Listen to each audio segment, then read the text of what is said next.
The heat came up through the deck plating like a living thing. Captain Vera Koss pressed her palm against the viewport, felt the radiation warning tingle beneath her skin, and watched the salvage drone circle the debris field one more time. 43 days hauling scrap out of the outer reaches. 43 days breathing recycled air that tasted like copper in yesterday's coffee. 43 days and she still hadn't made enough to cover fuel costs, let alone the loan payments on the Cinder. The drone's camera feed flickered across her wrist display. Twisted hull fragments. A cargo container half melted. And there, tumbling end over end in the black, something yellow. "Bring it in," she said. The Cinder wasn't much. 50 meters of retrofitted hauler, more patches than original hull, engines that coughed like an old man on a bad day. But it was hers. Had been her father's before the company repossessed his lungs along with his pension. She'd signed the debt transfer herself, watched them unhook him from the ventilator, scattered his ashes out an airlock somewhere past Jupiter. The crane whined. Metal groaned. The yellow container locked into the cargo bay with a thunk that rattled her teeth. Vera killed the drone feed and headed aft. The cargo bay was a cave of shadows and dripping coolant. Emergency lighting cast everything in shades of rust and amber. The container sat in the center like a coffin, corporate stamps barely visible beneath the char. Cordoba Biosystems. Agricultural Division. She'd heard of them. Everyone had. They were the ones who'd seeded Mars, turned the red planet green in under a decade. Made a fortune selling oxygen to colonists who couldn't afford to breathe their own air. The container's seal had cracked in whatever accident had scattered it across space. Through the gap, she could see glass. Dozens of these, each one labeled with serial numbers she couldn't read and didn't care about. One vial had broken. Inside the container, something moved. Vera leaned closer. The thing was maybe half the size of her thumb, segmented, with too many legs and wing cases that caught the light like oil on water. It crawled across the inside of the container's viewing port. And she could have sworn it looked at her. She'd been in space too long. Bugs didn't look at people. The ship's air recycler coughed, and she remembered why she was out here, why anyone was out here. Money. Always money. Agricultural specimens meant biotech. Biotech meant patents. Patents meant buyers who didn't ask questions. She cracked the container the rest of the way open. The bug hit the deck and scattered. Fast little bastard. She tried to step on it, missed, tried again. It shot under a conduit panel and disappeared. The other vials sat in foam padding intact. Vera counted them, 16. 16 chances at a payday that might actually matter.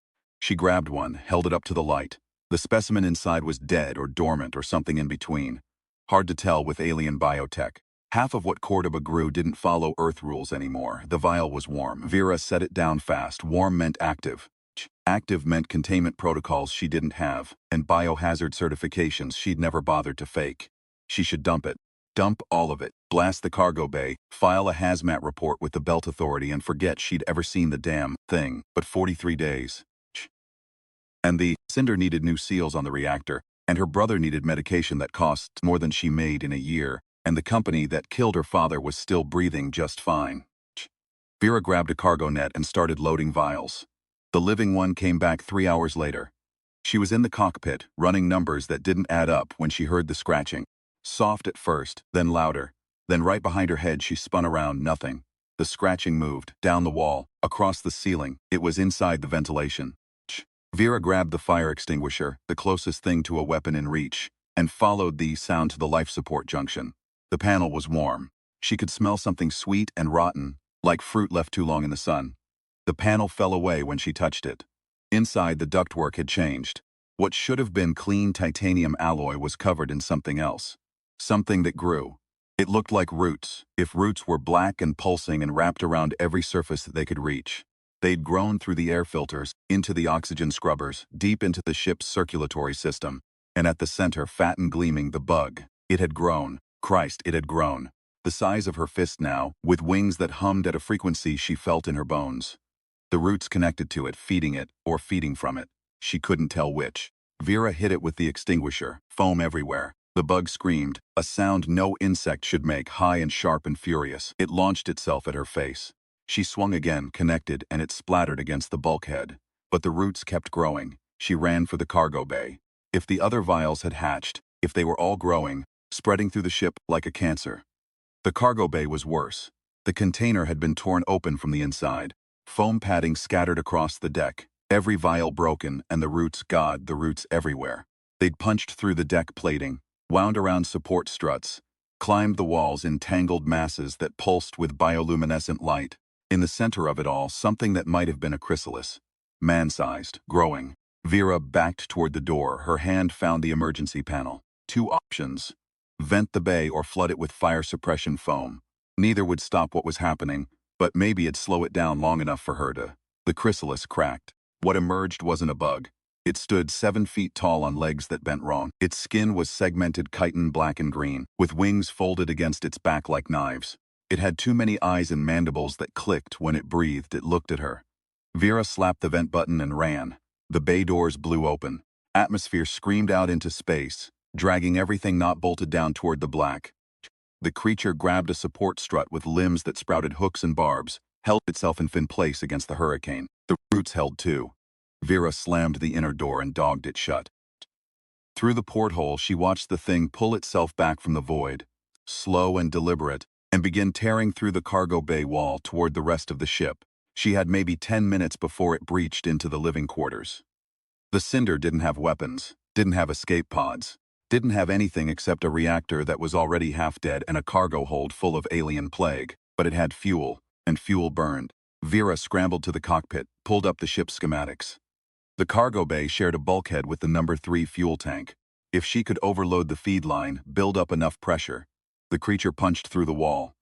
Metal screamed, alarms shrieked. It squeezed through the gap it had made, all wrong angles and chittering rage, and started toward her. Vera's fingers flew across the panel. Override protocols, safety locks. The ship's AI screaming warnings she ignored. The fuel pressure climbed, 50%, 70, 90. The creature was in the corridor now, 5 meters away and closing, 100%. The tank groaned. "Come on," Vera whispered. "Come on, you bastard." 120. The creature filled the doorway, mandibles spread wide. Vera hit the purge. The fuel tank ruptured. Hypergolic propellant met oxygen in the gap where the cargo bay had been, and found the spark it needed in the ship's damaged wiring. The explosion tore the Cinder in half.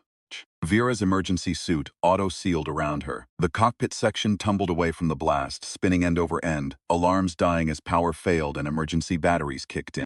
Through the cracked viewport, she watched the aft section burn, bright and clean and final. No movement, no roots, nothing.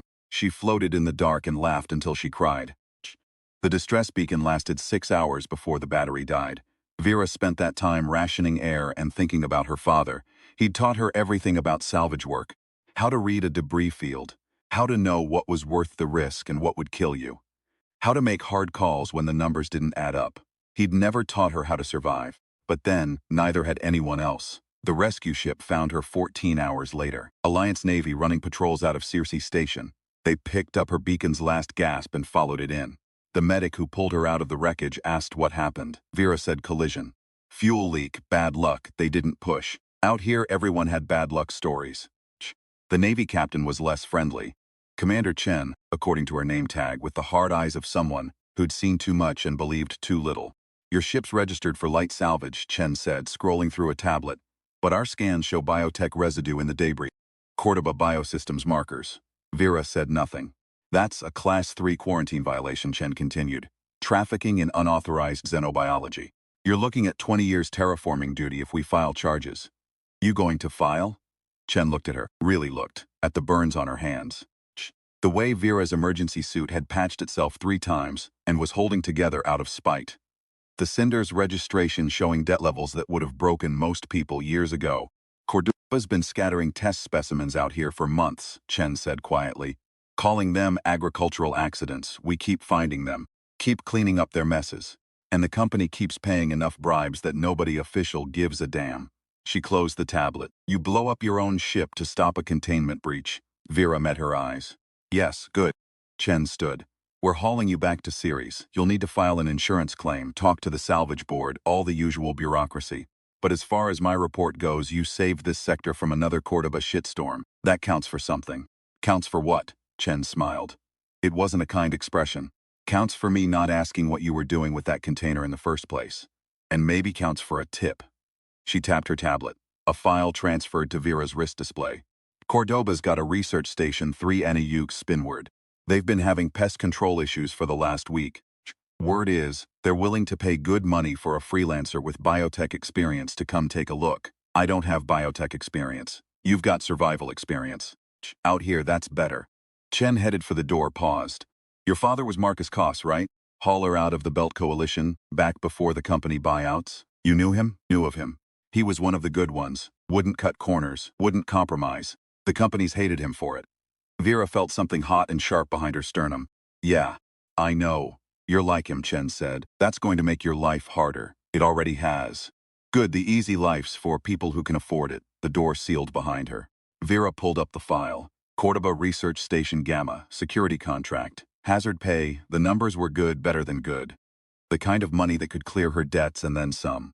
All she had to do was walk into another company facility and deal with whatever they'd created that was eating them alive. She should say no. Should take the Navy's rescue as the gift it was and find some quiet corner of the belt where she could eke out a living without nearly dying every other week. But she thought about her father, about the way the company had used him up and thrown him away, about her brother slowly dying because medication cost more than a life was worth, about every other person out here in the dark, grinding themselves down to nothing so that corporations like Cordoba could own planets. And she thought about the creature in her cargo bay, the way it had grown, adapted, turned her ship into a habitat designed for things that had no business existing. Cordoba was playing with forces they didn't understand, creating weapons they couldn't control. And when those weapons broke containment, they'd let people like Vera die cleaning up the mess. Someone needed to stop them. Might as well be her. Vera opened a new file, started drafting her acceptance. Her hands still shook from adrenaline and decompression trauma. Her ship was gone. Her father was dead. Her debts would outlive her. But she was still here, still breathing, still stubborn enough to walk into the fire one more time. That had to count for something. She hit send. 3 weeks later, Vera Koss stepped off a transport shuttle onto Cordoba Research Station Gamma. The facility hung in space like a metal spider, all angles and antennae and observation pods that gleamed in the distant sun. The station director met her at the airlock. Dr. Sato, young enough to still believe in the company mission, old enough to know when to be scared. Thank you for coming, Sato said, shaking her hand too hard. We've had incidents. What kind of incidents? The aggressive kind. Sato led her deeper into the station. Clean white corridors, safety posters. Everything sterile and corporate, and carefully designed to hide what they were really doing out here. The research wing was different. Blast doors, biometric locks, and behind them, rows of containment cells, holding things that used to be normal Earth flora and fauna before Cordoba decided to improve them. We've been developing rapid adaptation vectors, Sato explained. Organisms that can terraform hostile environments by evolving in real time to match local conditions. You mean weapons, Vera said. Sato didn't deny it. 3 days ago, one of our specimens breached containment. We thought we had it contained to Section 7, but the growth rate exceeded projections by a factor of 20. It's spreading. What is? Sato pulled up a surveillance feed. Vera watched roots, black and pulsing and familiar, crawl across a laboratory wall.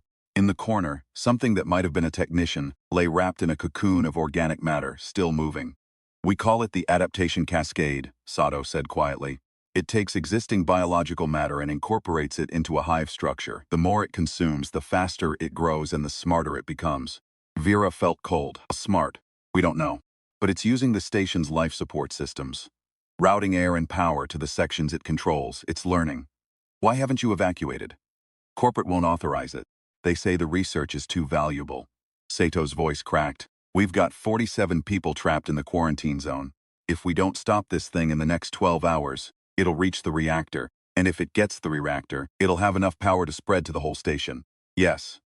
Vera looked at the feed, at the roots climbing the walls, at the cocoon that used to be a person. She thought about her cargo bay, about the creature that had torn through her ship like it was made of paper. She thought about her father, and the companies that ate people alive, and all the ways the universe tried to kill you when you were just trying to survive. I need full access to your security systems, she said. Schematics, containment protocols, everything. You're going to help us? I'm going to kill it. Sato's relief was palpable. Thank you. I'll authorize whatever you need. I don't need authorization, Vera said. I need a way to burn that thing down to atoms before it kills everyone on this station. You get me that, and we'll call it even. She turned to face Sato fully. And when this is over, you're going to tell me everything Cordoba's really doing out here. Every experiment, every specimen, every corner they've cut that's going to get people killed. I can't. Yes, you can. Because if you don't, I'll make sure the Navy hears about every single regulation you've broken. Chen's already watching you people. Give me a reason to point her this direction. Sato's face went pale, but after a moment they nodded. Good, Vera said. Now show me where this thing lives. I've got work to do. The quarantine zone stank of rot and ozone. Vera moved through corridors that had stopped being corridors and started being arteries, pulsing with bioluminescent light that followed her movements. The roots were everywhere, thick as her arm, wrapping around support beams and control panels and anything else they could reach. Behind her, the blast door sealed. Ahead, nothing but the sound of something massive breathing. Her suit's heads-up display showed the route to the reactor. 200 meters through hostile territory, every step monitored by something that was learning what she was and how to stop her. She carried a plasma cutter and 3 thermal grenades. Not enough to fight, but enough to make a point. The first attack came at the 50-meter mark. Roots shot out of the walls, trying to wrap around her legs and pull her down. Vera burned through them with the cutter, kept moving. More roots, faster, thicker. She burned and ran and burned again. At 100 meters, the cocoons started appearing. Some were empty, husks of whatever the cascade had already consumed. Others were still occupied. Vera tried not to look at the faces. At 150 meters, she found the heart.